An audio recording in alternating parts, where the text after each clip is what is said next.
Firstly, in my last video, I mentioned Andy's transformation into Andrew started only in episode 1. However, the objections Andrew made are weak to say the least. As we progress into the end of episode 2, there was a really interesting conversation. This shows how desperate Ashley is to try to keep Andy for as long as possible, and it means Ashley isn't stupid. Although she might not act like it, she is pretty smart, but it might seem like it's only towards controlling and manipulating Andrew. To Ashley, the Decay murder ending was like a wake-up call for her, because the one thing she is completely right is that Andy will never slice her throat. If you play the Andy route, even Andrew himself says that, showing how much Ashley really knows Andy and how routine it is to use Andy's nature to control him. Finally, we reach the main topic of the video. In episode 3, the Andy debate gets much more heated. Ashley got punched in the face when he called Andrew Andy. The only difference this time is that Andrew didn't regret a thing. Instead, he goes right back into reaffirming his identity as Andrew, making it clear of his independence and the beginning of total separation from Ashley. Now, as smart as Ashley is, she tries the same manipulation tactic as before. By apologizing to him, she hopes Andrew can feel guilt and in turn becomes more controlled by her. But this time, Andrew ignores the apology attempt, saying, "Fuck you, beloved," which for the first time confuses Ashley, because the person sitting below her might really not be Andy anymore. It is an unexpected reaction to what she said. The Andy she knows would have backed down now. Maybe give her a hug or use emotive language to make her feel better. This time, however, there was nothing. And deep down, she knows there might be nothing ever again. All in all, this car section is a perfect summarization of Andy's transformation to Andrew. To summarize what I said, from episode 1 to 2, Andrew has only started to recognize his own identity, but in episode 3A, he will be Andrew, no matter what Ashley has to say about it. In order to make this video, I watched through this entire section side by side, comparing the cliffhanger route to the dead ends route. What I didn't expect is there are actually some conversations that are different, depending on the decision in chapter 2. Once you had set up the fireplace, Andrew tries to control the situation, asks Ashley to leave the bodies completely unharmed, so there will be no investigation surrounding the case. While Ashley looks like she doesn't really care what Andrew is yapping about and gets kinda annoyed. This is where the conversation branches. When Andrew wants her to confirm that she wouldn't do anything, Ashley says, "I am!" Jesus Christ. If you're in the dead end route, Andrew escalates the situation after that statement, because he thinks she is capping, being an arrogant child and not actually listening to what he said, which is basically what he thinks of her throughout his entire life. Ashley obviously didn't take that statement very well. She is used to being the one giving orders, planning on what they should do next. For the first time, Andrew actually tried to take her control away and into his hands. However, in the end, she is the one with the loaded guns. Andrew again clearly didn't like what Ashley said. As his face turns dark, he threatens to take Ashley's power away, the same power she used to shoot him in a dream. But Ashley doesn't back down. The conversation gets nowhere and ends with both of them staring into each other's soul, which is what leads Ashley to eventually ignore Andrew's warning and barbecue the family with the demon. Going back in time, the cliffhanger route takes a slightly different turn. Ashley says the same thing, "I am!" Jesus Christ.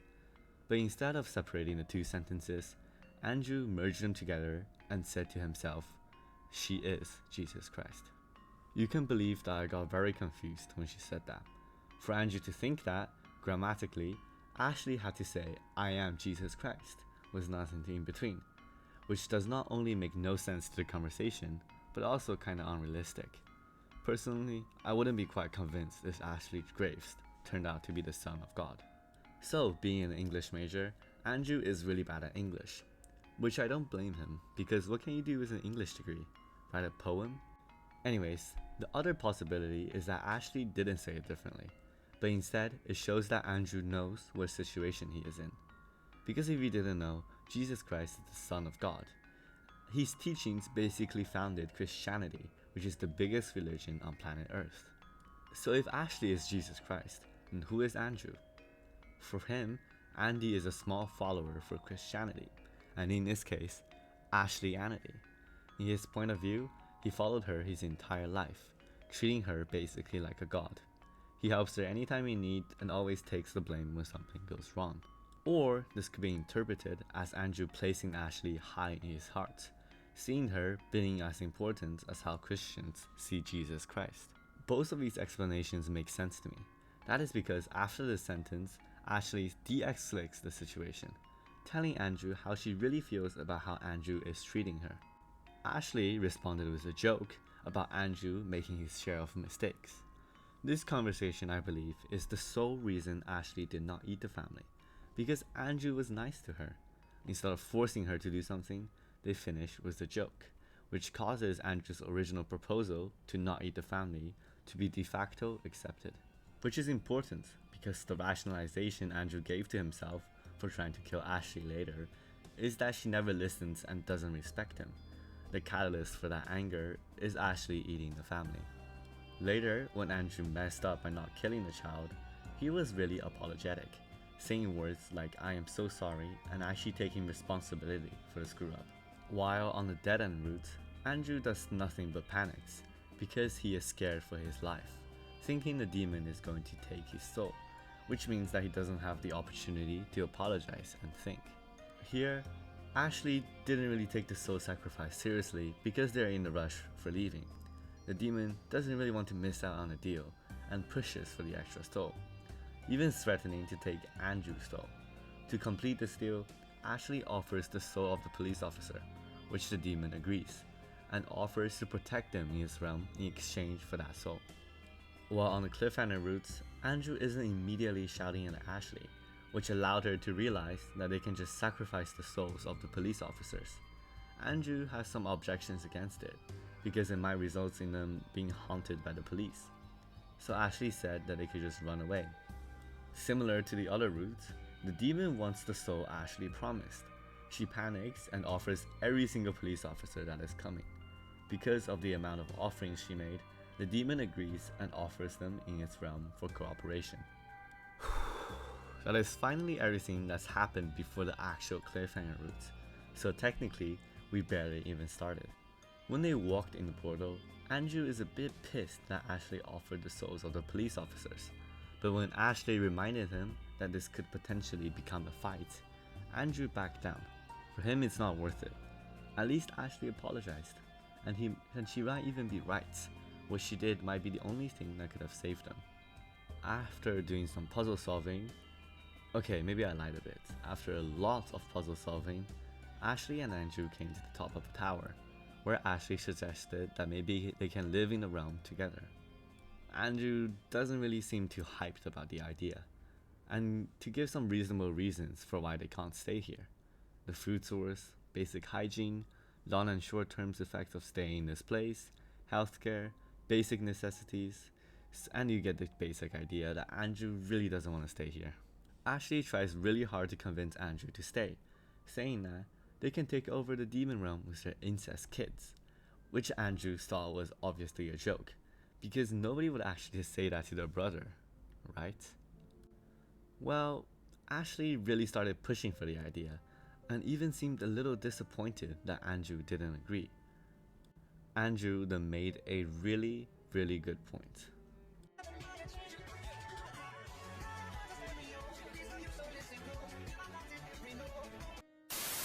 Then Ashley teased him really hard to try to get him to have sex with her. However, he is not drunk and high on nicotine like he is on the dead end routes. With his sanity hanging by the thread, he managed to push Ashley away and forced her to explain the motives behind her actions. Similar to my last video, Ashley's motives are already analyzed, and this section only supports the analysis. She feels uncertain because lately, Andrew hasn't really been the best pal with her, and the vision in episode 2 still haunts her. In this episode, when Andrew and Ashley messed around, both of them seemed really happy and enjoyed a silly joke here and there. And probably the most important reason is that Ashley believes if she and Andrew have sex, then he will never leave her again. There will be no danger of Andrew turning against Ashley, and the only reason she thinks it might work is it might be fun. for you. Now, Andrew does have some reasons to be upset with her. In the end of episode 2, Ashley tells the demon that Andrew is useless, which pisses Andrew the hell lot, because he believes he should at least get some compensation for slaughtering his own mother with her. Now, obviously, Andrew feels horrible about all of this. Does Ashley think so low of him that the only way for them to stay together is to have sex? For the second time in this episode already, the conversation de-escalates. Ashley then asks Andrew for a kiss to promise that he would not kill her, which Andrew, well...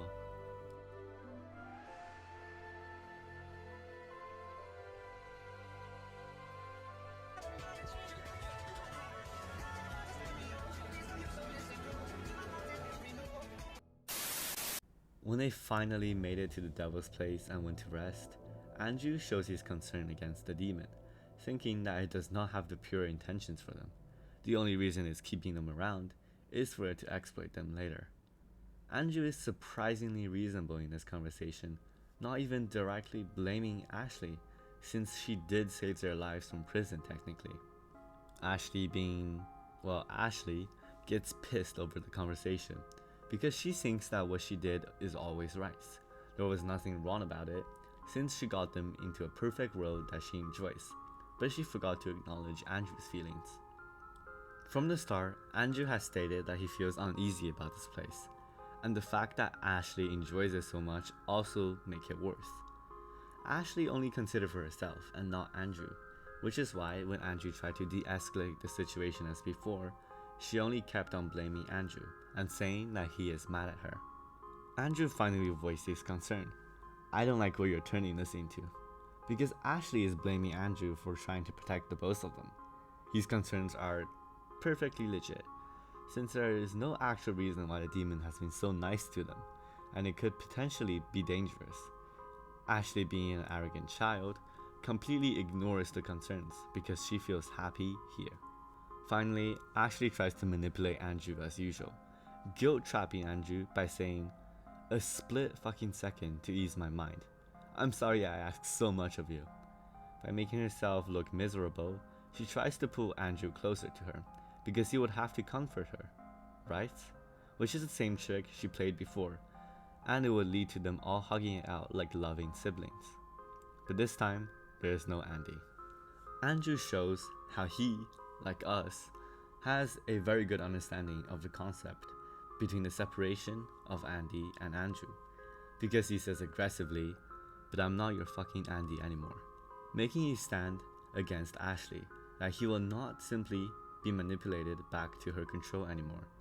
He won't simply forgive her for something she did just because she utilized Andrew's loneliness and separation away from the real world. Even if he is stuck with her for eternity, he still won't be Andy. Ashley's internal monologue then completely proves what I have said, as Ashley's total control over Andy shatters before her very own eyes. This proves how she knew that what she was doing all along. In episode 1 and 2, she knows she was manipulating Andrew to forgive her, and yet she does it anyway, showing how insecure she really is about their relationship, and how, like Andrew, she needs control over them at all times. However, that control might be coming to an end. Moving on into their conversation with the demon says, "The future may have changed." Now, being an intelligent MFCO viewer, I don't really need to explain why the demon says this. You probably know. But what I really want to point out here is the use of the word may. Now, not all of us are English majors like Andrew, so there is the definition of the word. May, it means uncertainty. However, if you played the Andy route or watched my playthrough of the routes, the demon would say the future seemed to have changed, which has more certainty than may. Which showed us again how although Andrew isn't chasing Ashley with the cleaver, the future is still uncertain. Here we're actually going to skip ahead quite a bit, because what happened in the vision is basically lore, which I already went through in this video that you should watch. Moving ahead, Ashley really does not know that what Andrew is playing at. His actions are more unpredictable and random, unlike before where she had control. So the demon also tries to pull Ashley closer to its sphere of influence, saying the next time Andrew takes control of the talisman, he might destroy it. The talisman is really crucial for Ashley because, for her, it is the only reason why Andrew stays with him. If Andrew destroys it, then that might mean he doesn't need her anymore, which is reinforced by the conversation before, where Andrew sees through Ashley's tricks. So after that, Ashley goes back to Andrew's room. Andrew learns that Ashley agreed to be collaborative with the demon, directly disobeying his orders of not agreeing to anything the demon says. This really pisses Andrew off, because that's put their future into uncertainty. Their argument then rises to the level of the basis of their relationship. Andrew says, "You don't love me, not one bit," because the only thing Ashley do all the time is the opposite of what he said, and manipulates him back into her afterwards. However, he doesn't realize that is Ashley's sick understanding of love. She sees herself as so unlovable that she is desperate to pull Andrew closer to her whenever possible. It is because she is so dependent on him that she places Andrew's relationship to her higher than her life. Both of them crash out on each other. Ashley points out Andrew's sexual attraction to her, how in episode 2, he would often climb into Ashley's bed because of quote-unquote nightmares. Andrew points out that she literally sat on him, which is rewarded by a slap on the face.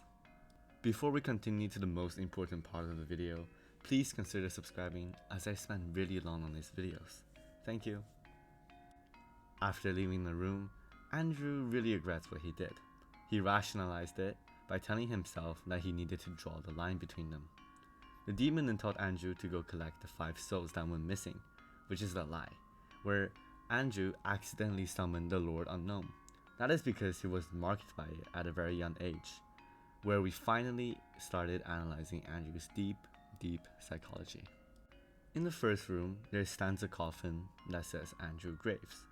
It looks like a murder investigation scene, where we have to place labels on Andrew. The labels range from murderer, student, good person, brother, and lovesick. Now if you can't tell already, the only correct combination is murderer, brother, and lovesick. For one, he is an English major, so he can't be a student. And good person? Really? But wait, we find out that it's not Andrew lying on the floor. It is no one else but Andy, his past personality that is dead. It is the game's way of finally telling us that Andy is gone. While Andrew might be all those labels, Andy isn't anything, since, well, it isn't anything other than an empty line drawn on the floor, and it is that empty line which forced Andrew onto Ashley for years. In the second room, we had to choose Andrew's lover, the lover that he is getting married to. Fun! When we placed the correct option and chose Julia, she was gentle, kind, patient, and precious, but she bored the shit out of Andrew. The only reason Andrew ever liked her was because of sex, even the thought of higging her teeth in so she would give better head. In the third room, we have the control of Renee. Her blood-stained hand grabbed onto the edge of the room. The man figure, our dad, did nothing but gives a thumb up to her abuse. Is it too much to ask that you cared for your own sister? Of course not, but he was the one getting shit on for her actions. For him, it is suffocating to live in a home like this. Every step he takes, there is more and more pain and suffering. The perfect brother label was forced onto him by his own mother. He did her homework, cooked her food, and forged signatures for her, with no thanks to be expected. It's not love, but it is only to get himself out of trouble. Maybe that is the reason she is so fucked up. In the fourth room, there are only tar souls in the audience. No one in the school is nice. No one but that one soul, who Andrew don't even know the name of to this day. But wait, let's find who Ashley is. That can't be her. That can't be her. They're all too nice. Oh, here he is. How can he mistake her for anyone else? He is not without blame though. When Ashley went on a date, his overprotective nature came to play. The thought of Ashley having fun with anyone else was unbearable to him. When he was going to charge out of the room, Ashley came back. Deep down, you hope that no one ever asks her out again, yet you don't know why. In the fifth room, the daily life of a high schooler kicked in. A rumor began to spread that Andrew and Ashley had sex behind the auditorium curtains. High school is already unbearable with English and Ashley, but now this? Of course, the person that Ashley stood up, he started a rumor. He is just jealous that Ashley only loves Andrew. Desperate to get out of this, he did something that he probably didn't want to do and will punish himself for the rest of his life. Ask out Julia. That is where everything went only downhill for him. With time, the rumor began to fade.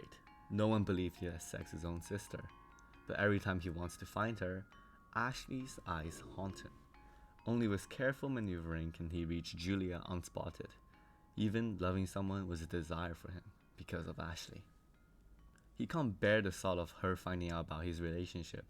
Whenever Julia asks him to tell Ashley, there are only excuses and lies.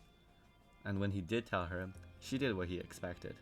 In her sick little brain that Andrew manifested, she really believes that if Andrew dates Julia, then he would never spend time with her again. After Ashley crashes out on him, his inner Andy kicks in. Whenever Ashley has a problem, as long as she makes herself sound shit and miserable, he would choose her over anything, even his own girlfriend. Instead of making a stance on the matter, he went and brought her gifts. What the fuck are the gifts supposed to do? Apologize? For what? He didn't do anything wrong. The only thing wrong is his sad desire for Ashley and really how manipulated he is by her. In his inner garden, when he is trying to grow Julia, represented by a sunflower, or just any yellow flower to be honest, the persistent weed that is Ashley only kept on growing. No matter what he did, eventually Ashley always took over. When hugging Julia to confront her, there is no love in his eyes, only more pain and suffering, like as if someone forced him to love her, and that someone is the entire school.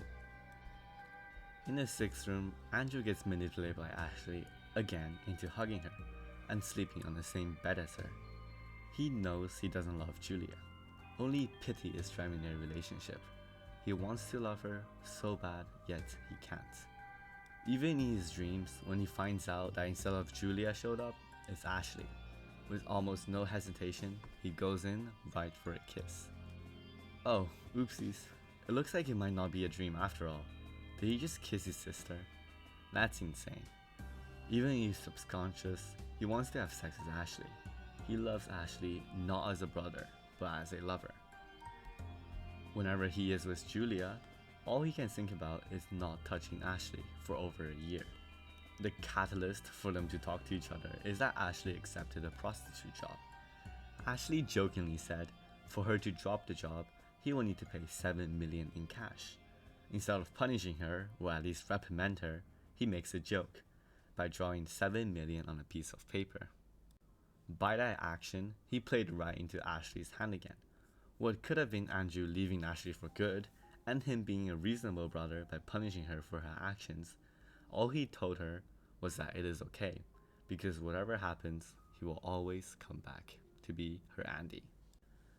Come back he does, by giving Ashley a huge unexpected hug, and that is how spineless Andy is, can't even fight for his own opinion. From then, whenever he is with his girlfriend Julia, and Ashley calls, he will instantly rush home to take care of her, because she is quote unquote going to kill herself. But both of them know she won't. It is just an excuse for Andrew to have sexual intentions with his little sister. With them being trapped in their house, the fully bloomed yellow flowers die, and with that, Julia's love for him. In the last room, Andrew tells himself, back in their parents' house he wanted to cry, but not for them, but for himself. Since the one he killed his parents didn't even appreciate it. He is not Andy anymore. He is not going to hug Ashley or kiss her just because she says she loves him. No, Lele to him is the embodiment of evil. She caused all his suffering and ruined his life. For that, she must be punished. With Ashley, well, he should be able to do whatever the fuck he wants to do with her. If he wants to have sex with her, what's stopping him? Nothing. Even if he asks for it, he knows she would say yes.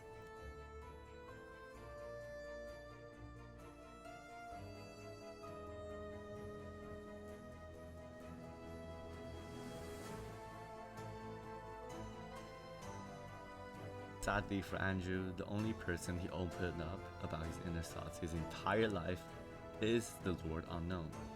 He feels pain inside. He loves Ashley so much as a lover, yet she is his sister. If he never agreed to her demands at the start, then maybe he wouldn't have rotted from the inside out. While Andrew is on the edge of collapse, a hand patted his head. That hand is no other than the demons. Suddenly, you understand why people join cults. With that, the demon's name changed from something terrifying to something kind. Throughout his life, no one has ever been kind to him. No one in school, no one at home, and no kindness from the one he loves the most, Ashley. The only thing that listened to Andrew and really understands his struggle is the Lord Unknown. It offers a friendship like never before, and that is real kindness to Andrew. There is no act you have to do. He doesn't have to visit a graveyard visit just to get nice to him. There is just pure niceness. If Ashley manipulated Andrew through making herself look as shit, then the demon manipulated him through something Andrew actually craves, and that is love. If you watched this far, and it is far, please consider giving me a subscribe for all my hard work in this episode. And with that, I conclude episode 3A. In the next few weeks or so, I want to make a video on the future of Coffin from this episode. If you have any ideas that you want to share, please comment in the comments. Thank you guys for everything.